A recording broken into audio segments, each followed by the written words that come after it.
Salut à tous, ici le compteur. Aujourd'hui, des histoires de vengeance. L'histoire suivante est postée par Real Sailor Jim. Pour le contexte, c'était dans les années 90. J'ai récemment pris ma retraite de l'armée pour raison médicale et j'étudiais à l'université au Texas. Ma femme travaillait dans son domaine de prédilection, tandis que je faisais de mon mieux pour décider ce que je voulais faire du reste de ma vie. Quoi qu'il en soit, un jour, j'ai quitté le campus en faisant le tour par l'arrière pour éviter la circulation. J'allais chercher ma femme pour le déjeuner et je me suis retrouvé derrière une autre voiture à un stop. La voiture devant moi était une Chevrolet flambant neuve. Un de leurs petits modèles sexy.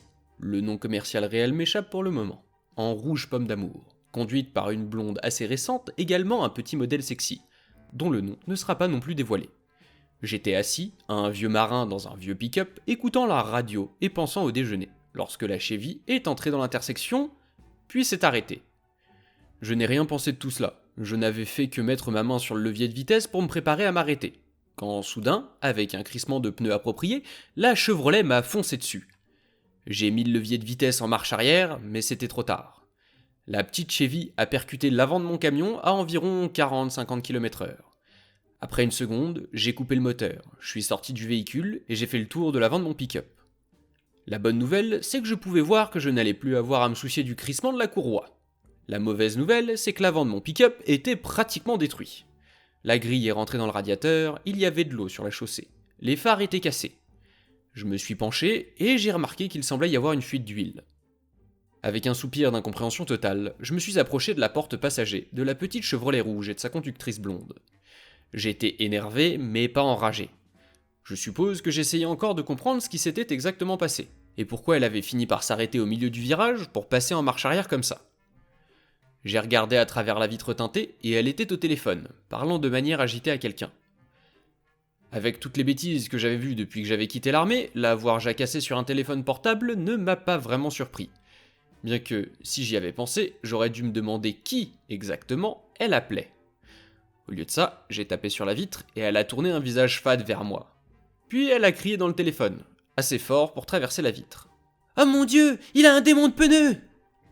Naturellement, je me suis retourné et j'ai regardé derrière moi. Puis j'ai réalisé. J'ai tourné lentement sur moi-même et j'ai remarqué qu'il n'y avait pas de commerce, de maison ou d'appartement en vue, et que personne n'était sur les trottoirs ou ne marchait sur les routes. D'ailleurs, la circulation se trouvait à plusieurs pâtés de maisons dans n'importe quelle direction. Sa petite voiture était arrêtée au stop, presque exactement à l'endroit où elle se trouvait lorsque je me suis arrêté derrière elle. J'ai fait un pas en arrière et j'ai regardé nos véhicules. Ouais, on aurait dit que je l'avais embouti. Mince, la petite grognasse m'avait piégé. Je suis retourné rapidement à mon pick-up, en réfléchissant aussi vite que possible. D'une minute à l'autre, une voiture de police allait débarquer, appelée par la petite blonde, s'attendant à trouver un homme fou avec un démon de pneus. Et il fallait absolument que je ne sois pas cet homme. J'ai sorti mon démon de pneus de derrière mon siège et je l'ai jeté aussi loin que possible dans le champ voisin. Puis j'ai sauté dans mon pick-up. C'était une chance infime, mais c'était le seul espoir que j'avais. Je me suis assuré que le pick-up était en marche arrière, puis je me suis attaché. J'ai cogné mon visage sur le volant, j'ai ouvert ma porte, et j'ai entendu les sirènes pas très loin. Et je me suis à moitié affalé par la porte ouverte, dans un angle inconfortable. Je me suis écroulé juste au moment où la voiture de police s'est arrêtée. J'ai ignoré le policier qui me criait de sortir de mon pick-up, persuadé que mon corps mou ne l'inciterait pas à ouvrir le feu.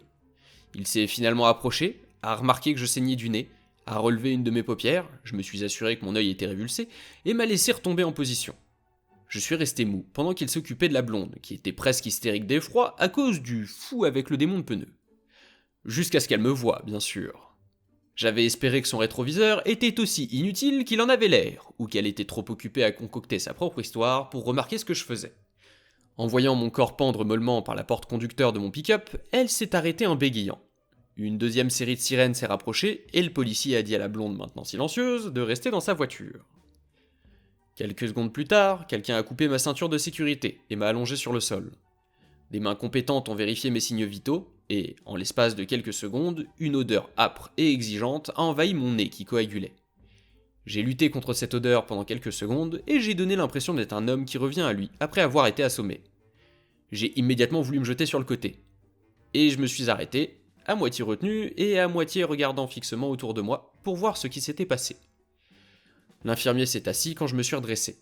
J'ai regardé l'avant de mon pick-up et j'ai mis « Qu'est-ce que cet idiot a fait à mon pick-up » Il m'a dit de me rallonger et a commencé à me poser des questions professionnelles sur l'endroit où j'avais mal, si je sentais mes orteils et toutes ces bêtises.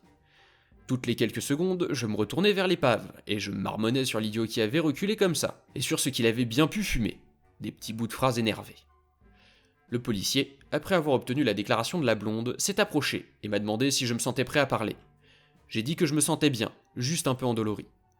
Le médecin a donné son accord et m'a aidé à me lever. J'ai donné au policier mon permis de conduire et une preuve d'assurance, et j'ai inclus ma carte d'identité militaire à la retraite.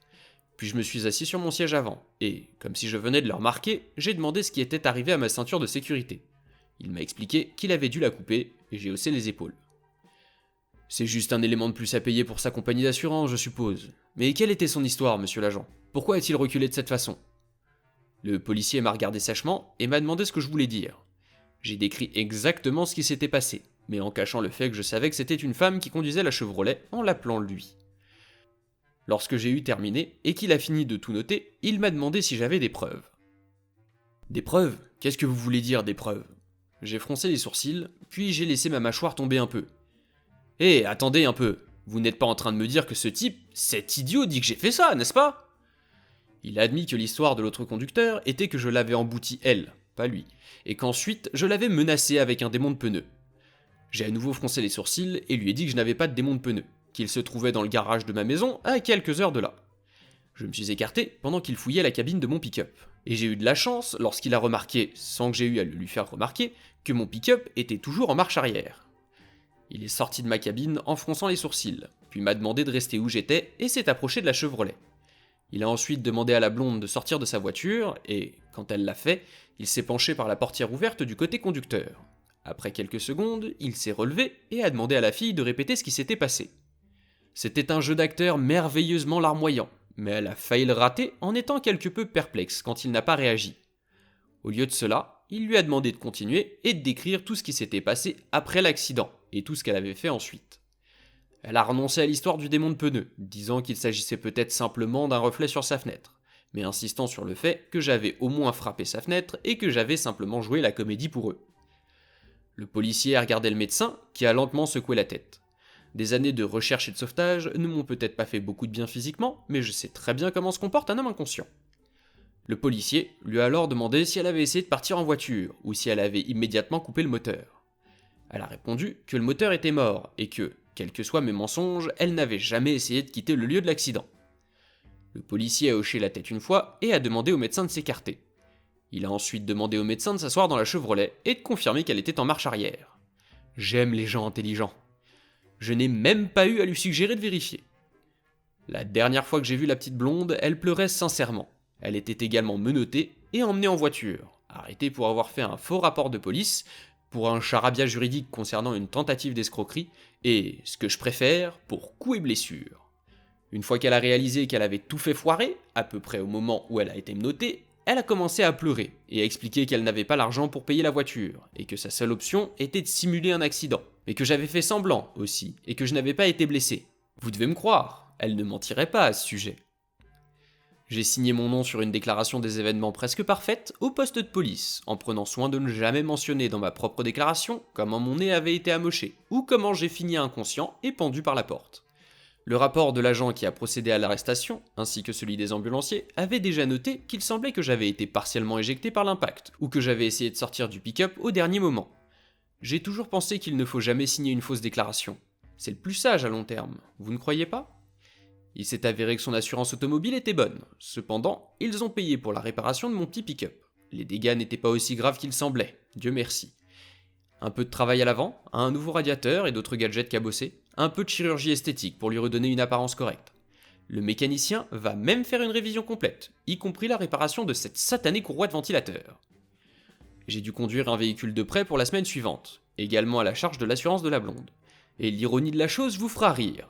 C'était une petite Chevrolet rouge. Une belle voiture dans laquelle ma femme et moi avons eu du plaisir à rouler, mais bien trop chère pour qu'un type comme moi puisse la conduire tous les jours. Bon sang, une si belle voiture m'aurait poussé à faire quelque chose de stupide pour payer les factures.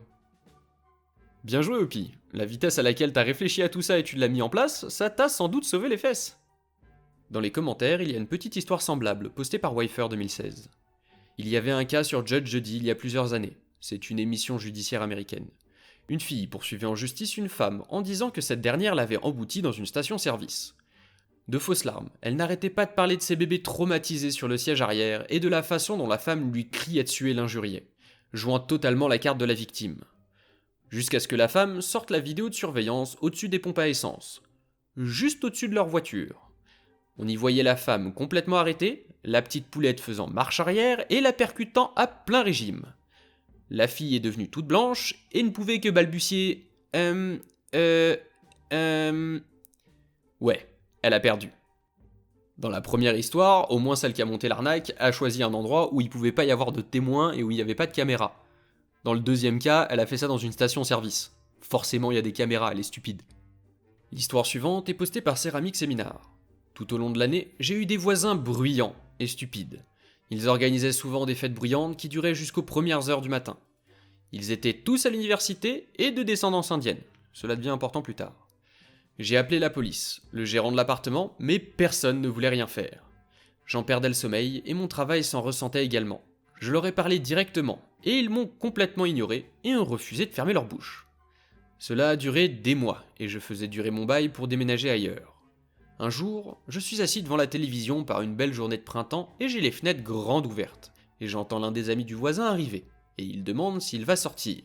Et il dit non, il doit étudier pour un test important qu'il doit passer le lendemain. Ce petit bout d'information était tout ce dont j'avais besoin. Son ami part et il ferme la porte. J'ai alors pris mes haut-parleurs et je les ai placés contre le mur, près de l'endroit où je savais que se trouvait son bureau. Il y avait des balcons à l'extérieur et je le voyais souvent étudier ici. Et j'ai commencé à diffuser du Merzbow et du death metal directement sur le mur. J'ai mis mon casque anti-bruit et j'ai fait péter le son aussi fort que possible pendant des heures. Mon propriétaire a fini par venir dans l'appartement parce que je ne l'ai pas entendu frapper. Et il est évidemment énervé. Mais je lui ai dit « Mais, vous n'avez jamais rien fait quand je me suis plaint, alors bonne chance, appelez les flics !» Mon bail devait se terminer bientôt de toute façon, et je quittais l'état. Alors allez vous faire cuire un œuf. Donc le propriétaire s'en va, et je suis encore sous l'effet de l'adrénaline. Et c'est calme pendant peut-être 20 minutes, et je commence à mettre la musique par intermittence. Le voisin arrive, furieux, en hurlant qu'il a un gros examen et qu'il doit le réussir. Apparemment, c'est un étudiant en médecine. Et je lui ai simplement ri au nez en lui disant « Je n'entends rien !» Il a ensuite fait une erreur fantastique en me disant qu'il n'avait pas seulement un examen final demain, mais que c'était la semaine des examens. Oh, génial! Stress supplémentaire pour la semaine égale le fait que je continue à faire ça tous les soirs pour le reste de la semaine. J'ai réglé mon alarme pour qu'elle sonne toutes les 30 minutes et je tapais sur les murs avec un marteau et je faisais péter le son à fond. Et je devenais un peu fou aussi. Mais ça n'avait pas d'importance, parce que je foutais en l'air la vie de ce type. Vers le 3e jour, où personne ne dormait, il est arrivé en hurlant qu'en Inde, sa famille allait le renier, et toutes ces bêtises. Ce qui m'a fait rire et j'ai répété la même chose encore et encore. Que je n'avais pas entendu la musique, et que je pensais qu'elle venait d'ailleurs. J'ai commencé à le faire douter de lui-même, à être très gentil quand il venait en colère. Ce week-end-là, le propriétaire m'a donné un préavis stupide pour me dire que je devais partir, ce qui ne me dérangeait pas car il avait rompu mon bail et je voulais partir de toute façon, donc j'ai récupéré ma caution. Le dernier matin où j'étais là, je déménageais, et j'ai frappé à la porte du stupide voisin à 8h du matin pour lui demander s'il voulait ce vieux climatiseur que j'allais jeter autrement. Il était complètement dans les vapes, et je ne sais pas s'il a vraiment compris ce qui se passait. Quoi qu'il en soit, j'espère avoir un peu foutu en l'air sa vie et son avenir. Il aurait dû fermer sa bouche quand je lui ai dit plusieurs fois. Ah ben c'est de bonne guerre, il fait des fêtes, il t'empêche de dormir. Fallait qu'il s'attende à la même chose de ta part, je veux dire, c'est évident. Si tu fais des fêtes ultra bruyantes et que ton voisin se plaint et que tu ignores ses plaintes, tu perds le droit de te plaindre pour le jour où lui aussi fait une fête qui fait beaucoup de bruit. Je travaillais dans un Wendy's en tant que manager. C'est déjà un boulot pourri, mais mon directeur général était sympa, et la plupart des employés étaient faciles à gérer. Tout cela a commencé alors que je travaillais déjà environ 65 heures par semaine. On m'a offert une prime de 100$ pour travailler un de mes seuls jours de congé. J'ai décidé de le faire et plus tard dans la semaine, avant même d'avoir été payé, on m'a demandé de revenir. J'ai dit cette fois que j'aimerais avoir 150$ car à ce stade, j'avais travaillé presque 23 jours sans aucun jour de congé. Ils ont dit qu'ils allaient le faire, alors j'y suis allé. 3 semaines plus tard, cela fait un moment que j'attends mon argent. Mon directeur général m'a dit que je pouvais m'adresser à mon directeur de district car il serait là plus tard dans la soirée. La conversation se déroule comme suit. Et vous savez ce qui se passe avec le bonus? On me doit 250 $ pour les 2 jours. Le directeur de district. Eh bien, c'est pour ça que je suis venu ici. Le magasin a des problèmes pour gagner de l'argent. Donc, en gros, il me dit que mes performances ne sont pas assez bonnes. À ce moment-là, je travaille à l'heure du dîner et toute la nuit. Moi et 3 autres personnes. Ma femme, mon meilleur ami et un autre ami proche. Nous faisons tout ce que nous pouvons. Cela prend du temps supplémentaire lorsque nous avons seulement la moitié du nombre de personnes avec le même nombre de clients. Ce n'est pas vraiment une excuse. Quand est-ce que je vais recevoir mon bonus? Mon directeur de district était un homme très timide. Il est donc visiblement effrayé lorsqu'il me dit ceci. Nous ne pouvons pas vous donner de bonus tant que les revenus n'augmentent pas et que les temps d'attente du drive ne diminuent pas. Je suis sans voix à ce moment-là. Le reste de la conversation était flou. J'ai grandi dans le quartier sud et on ne jouait pas avec l'argent des gens. Un jour passe, j'ai eu le temps de me reprendre et de parler à toute mon équipe. Tout le monde est d'accord pour démissionner avec moi. J'appelle donc mon directeur de district. Le téléphone commence à sonner, puis il se coupe. Il a refusé mon appel. Je l'ai donc rappelé, encore et encore. Finalement, je lui ai laissé un message vocal. Écoute Jacob, il faut que tu me parles. Tu as jusqu'à 8h45 pour me rappeler ou toute l'équipe de nuit démissionne. À ce moment-là, il est 7h30. Je vais dans mon bureau et je commence à regarder les emails de ma patronne. Elle laisse sa boîte mail ouverte et connectée. Je me suis dit qu'il allait probablement lui envoyer un email avant de m'appeler. J'ai passé environ 20 minutes à regarder cette messagerie et boum, un email est apparu. Urgence, Loni. Cet idiot a mis mon nom sur l'email. Alors, bien sûr, je l'ai lu. Pour faire court, dans cet email, il essayait de s'assurer que mon directeur général serait prêt à aller travailler. Autrement dit, il n'allait pas m'appeler ou me donner mon argent. Alors, j'ai réuni tous mes employés et nous sommes partis en laissant tout dehors. Toute la viande, toutes les garnitures, la friteuse, tout. Le lendemain, je rends mes clés. Environ une semaine plus tard, mon frère m'appelle. Quoi de neuf? Jacob a perdu tous ses magasins, il doit retourner dans l'Indiana. Mon frère travaillait aussi au magasin. Si vous ne le savez pas, le salaire d'un directeur de district est basé sur le nombre de magasins qu'il a et combien il gagne. Quand il a déménagé en Indiana, son salaire a été réduit de 65 000 $ à environ 40 000. Tout ça pour 250 $. C'est un très joli salaire, et il pouvait pas prendre 250 $ éventuellement de son côté pour te payer la prime que tu devais avoir de base, puisqu'elle t'avait été promise. Puis des semaines d'à peu près 65 heures, ça fait que tu travailles 6 jours par semaine, 11 heures par jour. Fouh! T'as du courage. Si la vidéo vous a plu, pensez à laisser un like, à vous abonner, n'oubliez pas la cloche, et à partager autour de vous pour soutenir la chaîne et m'aider à la faire grandir. Je lis tous vos commentaires et ils me motivent pour continuer, alors n'hésitez pas à en laisser. C'était le compteur, on se retrouve bientôt pour de nouvelles histoires.